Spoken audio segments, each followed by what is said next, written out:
Hey guys, I'd like to start today by saying I know that these are trying times and they're affecting everybody slightly differently. And we hope that all of you are, of course, faring as well as you can. And I can only hope that by my posting these seemingly random videos, that they serve as the distraction you may or may not need, and maybe they'll even add to your toolbox, your health toolbox.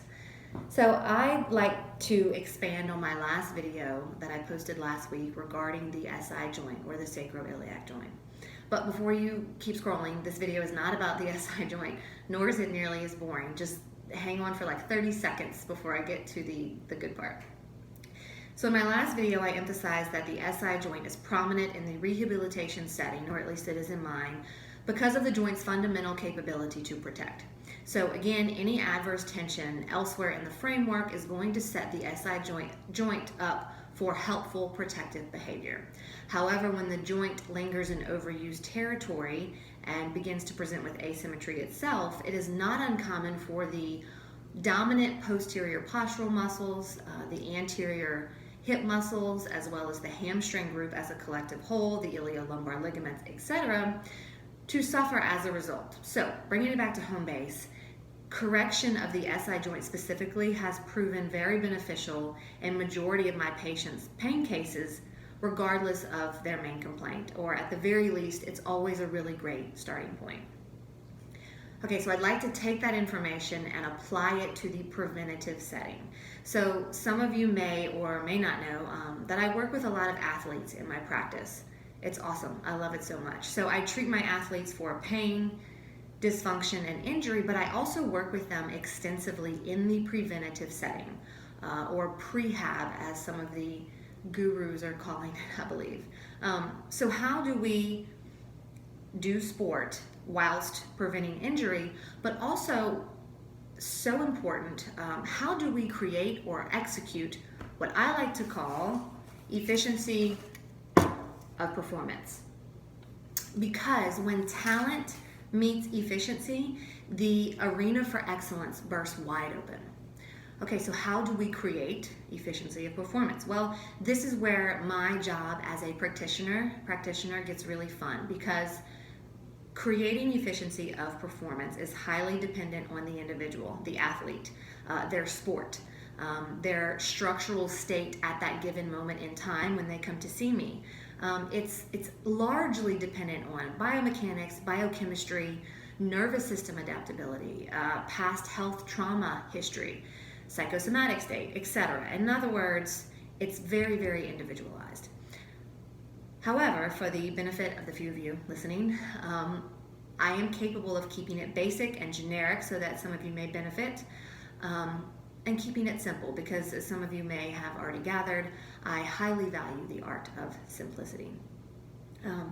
So what do I even mean by creating efficiency of performance? Okay, I mean doing our best to utilize our physiological capabilities to their utmost potential, by rendering a stable physiology immediately prior to athletic, competitive activity, exercise, what have you.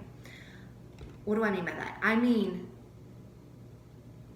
maximizing our strengths while minimizing our body's instinctive need to protect. For example, wouldn't it seem ideal if right before we were to go run a mile, for example, the fastest, we're trying to PR, we're trying to run a mile, the fastest we've ever run in our lives. Wouldn't it seem ideal to mobilize our SI joint immediately prior to that mile so that we, A, get the SI joint, the foundation of our framework, moving and functioning properly, and B, minimize the joint's need to protect, i.e. locking up? Which brings me to my number one basic principle that I teach all of my athletes, and that is, in order to execute efficiency of performance, we have to set the body's mindset prior to the activity or exercise. So one of the biggest misconceptions in the athletic world, in my opinion, my professional, educated, personal, and experienced opinion, is that all of you are stretching way too much, particularly before you exercise or you do your athletic event. Especially the youth, they're all stretching way too much. The problem with, now look, there are a variety of stretches out there. There's myofascial release, there's reciprocal inhibition, there is Eldoa, all of which I am very fond of and use all the time in my practice, at the right time and in the right setting. However, the popular stretch prior to athletics or cardio type exercise specifically, or particularly, is static stretching. Static stretching has been proven to be counterproductive to performance, and here's why. Static stretching meaning we're gonna bend over and touch our toes and hang out there for like hours on end. The problem with static stretching is it temporarily causes a temporary weakness or loss of strength in the muscle being stretched. Research has proven that it causes, a static stretch can cause up to a 5% loss of strength in that muscle, and has recently proven that it can cause even more for those of you holding the stretch longer than 45 seconds. Now, there are two hypotheses surrounding a plausible explanation as to why the weakness in the muscle occurs. One indicates that the static stretch makes the muscle compliant and impairs neurological function. The other is based solely on mechanics. Another study went on to indicate that the muscle being stretched returns to its normal state, or rather the loss of strength diminishes 10 to 12 minutes post-stretch. But how many of you, say runners for example, are bending over touching your toes or throwing your leg up on a tree or a park bench for a prolonged period of time, a mere seconds before bounding off into your run? I would venture to say probably a lot, and I can certainly say that a loss of strength in my hamstring muscle is certainly not something I need or want happening when I'm trying to run the fastest mile that I've ever run. Rather, I want to set the body's mindset prior to that rigorous activity. I want to communicate to my body what needs to happen in order to create efficiency of that activity.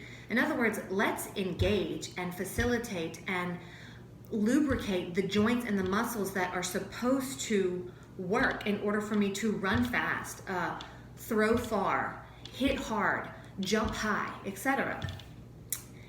So let's, instead of static stretching, let's do an SI joint mobilization, or some diaphragmatic breaths, or some spinal pumping, some pelvic rocks, some glute bridges, I could keep going, some hamstring curls, some squats and lunges if your structure allows for it. That's when it gets individualized. Some oblique twist. In other words, the takeaway is your window for efficiency would open a lot wider if you stopped stretching so much prior to rigorous competitive sport and exercise and started moving more. So I'll end that here today. I'll end there. Next week, I'm going to provide an example, a demonstration of an exercise that engages glutes, adductor group, pelvic floor unit, diaphragm, all at the same time, essentially, because that's what has to happen when we're doing something as rigorous and demanding and functional as, say, running a mile. So next week, I'll demonstrate that, really basic, really generic, should be very helpful for all of you who are active. Okay, so stay tuned, right? Isn't that what I'm supposed to say? Thanks for listening.